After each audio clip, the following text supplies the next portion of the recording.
एक और मेरे सामने प्रश्न आया है, क्या हमारे देवी देवताओं ने इतने कष्ट उठाए जैसे राम को दिखाया गया वनवास आदि तमाम सारी बातें, सीता को परीक्षा, अग्नि परीक्षा वगैरह। इस पर लोगों ने प्रश्न किया कि क्या पंडित जी इस बारे में आपके क्या विचार है। तो मैं इसको गारंटेड कह रहा हूं, किसी भी देवी देवता को हमारे दुख नहीं पड़े हैं। ये हमारे ऋषियों मुनियों ने देवताओं का नाम देकर हम लोगों को उदाहरण दिए कि अगर कोई इस तरह से कार्य करेगा तो उसका परिणाम ये होगा। जैसे नारद ने विष्णु से कहा था कि जय विधिनाथ हो हित मोरा करूं सुवेग दास मैं तोरा। तो जब महालक्ष्मी जी का स्वयंवर हो रहा था तो लक्ष्मी जी को पाने के लिए कामवश नारद ने विष्णु जी से प्रश्न किया था और अनुरोध किया था कि कृपया कुछ ऐसा कर दें जिससे मेरा हित हो जाए। तो विष्णु जी ने कहा था जाओ। जब गए तो पता शास्त्रोक्त है कि बानर का मुख दे दिया गया, ऐसा कुछ नहीं है।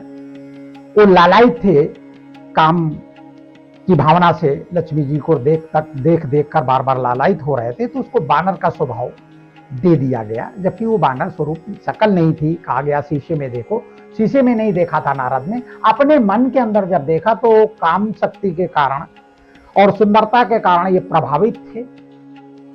वो मन के दर्पण में देखा। आप इसको गहराई से समझने की कोशिश करें हम क्या कहना चाहते हैं। और इसके बाद जब वो गए और स्वयंवर में लक्ष्मी जी को नहीं पा पाए तो लौट कर आकर श्राप दिए थे विष्णु जी को कि जिस कारण से मैं स्त्री के कारण इतना परेशान हुआ और मुझे प्राप्त नहीं हुआ, तुम भी इसी तरह से परेशान होगे। तब विष्णु जी राम बने और राम आकर सीता अपहरण हुआ और इस तरह के परेशान हुए। वही नारद हनुमान के रूप में आकर उनकी मदद करे। तो ये हमारे शास्त्र में लिखाया गया। कुल मिला के ये कहा गया है कि काम के कारण बंदर मत बनो। अगर बंदर बनोगे तो इस तरह से तुम्हें दुख मिलेंगे और जो वक्तव्य यानी बोल दोगे वो श्राप के रूप में हो जाएगा, भले ही देवता क्यों ना हो। तो नारद ने जो बोला वो श्राप के रूप में हो गया जाके। तो इस हिसाब से हम लोगों को हमारे ऋषि मुनि कहने का मतलब है, उन्होंने समझाया कि उतना बोलो जितना जरूरी हो। कोई भी क्रोधवश ऐसी बात, लोभवश कोई भी ऐसी बात ना बोलें जो सामने वाले को श्राप लग जाए, यानी वो बात लग जाए और उसका प्रायश्चित उसको भोगना पड़े और तुमको भी भोगना पड़े। तो यहां पर जबान को कंट्रोल देने के लिए उदाहरण दिया है। और थोड़ा सा और आगे अगर हम जाते हैं तो केवट को भी राम ने मुद्री उतार के दी। तो ऐसी स्थिति में ये हमें स्पष्ट करता है कि हम किसी से भी कोई पारिश्रमिक लेते हैं तो उसको तुरंत उसका पारिश्रमिक देना चाहिए। ये राम का वो उदाहरण यहां पर साबित होता है। तीसरी बात एक और है, शूर्पणखा को दिखाया कि राम से कुछ कहने गई थी। अब मैं कुछ कहना नहीं चाहता हूं क्या कहने गई थी, आप लोग समझदार हैं। और उसका रिजल्ट क्या आया कि राम ने नाक काट ली है। लेकिन ऐसा नहीं है, राम ने नाक नहीं काटी और राम कोई हिंसक नहीं है कि किसी की नाक काट के रख लेंगे, सोचने का विषय है। लेकिन शूर्पणखा ने कुछ ऐसी बात कही जो नाक कटने के समान थी, यानी मर्यादा के विपरीत थी। इस कारण से उसको नाक कटने का एक उदाहरण दिया है। हमारे फिल्मों में भी दिखाया गया और धार्मिक प्रोग्रामों में दिखाया गया नाक कटी। लेकिन नाक कटी नहीं, कर्म ऐसे किए जिसमें नाक कट गई।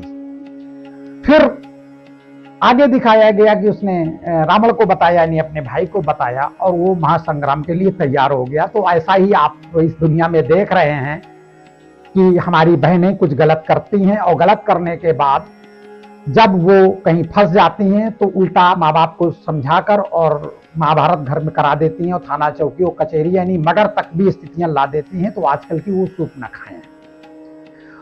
तो हमारे उदाहरण में ये दिया गया कि कुछ गलत करोगे तो नाक कटेगी और आप गलत फहमी में पड़ जाओगे तो आप झगड़ा करके अपना ही विनाश कर लेंगे। हमारे जो भी शास्त्रों में किसी का चरित्रार्थ किया गया, वास्तव वो चरित्र उस पर नहीं निर्धारित है, हमारे जीवन पर निर्धारित है। जितने भी शास्त्र हैं वो हमें भविष्य जीवन में उसके आधार पर जीने के लिए हमें बताए गए हैं। लेकिन हम लोगों ने क्या समझा और लोगों ने क्या समझाया कि ये देवताओं के साथ हुआ, हमारे साथ नहीं हुआ है। तो देवताओं पर ही हम वो बात को छोड़ देते हैं और अपने तक नहीं ले जाते हैं। भाई भाई का प्रेम राम लक्ष्मण का दिखाया गया है कि आगे चल के ये भाई भाई का प्रेम भी काम में आएगा, और अगर प्रेम नहीं होगा तो इस तरह से तकलीफ होगा। तो ये सब हमारे जीवन शैली पर दिखाया गया है। और ये भी दिखाया गया है कि लक्ष्मण रेखा लक्ष्मण ने खींची और सीता ने उस लक्ष्मण रेखा को नहीं माना और उनका अपहरण हो गया।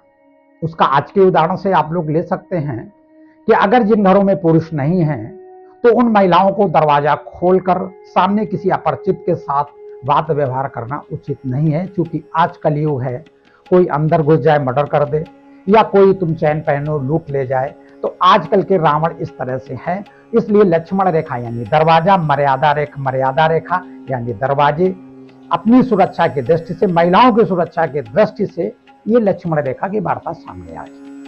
अगर ये मर्यादा की रेखा पार होगी यानी बाहर कहीं पहुंचे तो आप असुरक्षित हैं। महिलाएं कहती हैं हम सशक्तिकरण में हैं, लेकिन बिल्कुल हो सकती है भारतीय कानून के आधार पर, लेकिन सच्चाई ये है, इसको गंभीरता से महिलाएं और पुरुष और समाज जान ले। धन, स्त्री और पुष्प अगर इसका रक्षण नहीं होगा तो लुटेगा जरूर। ऐसी स्थिति में इन तीनों चीजों का रक्षक होना बहुत आवश्यक है। इसीलिए लक्ष्मण रेखा एक स्त्री के लिए बताई गई है। आगे तमाम सारे प्रश्न है, यहाँ तो बोलने की शुरू हो जाए, दिन भर बोलते रहें, लेकिन कुछ प्रतिबंध है हमारे सामने। इशारा हो रहा है कि क्लोज किया जाए।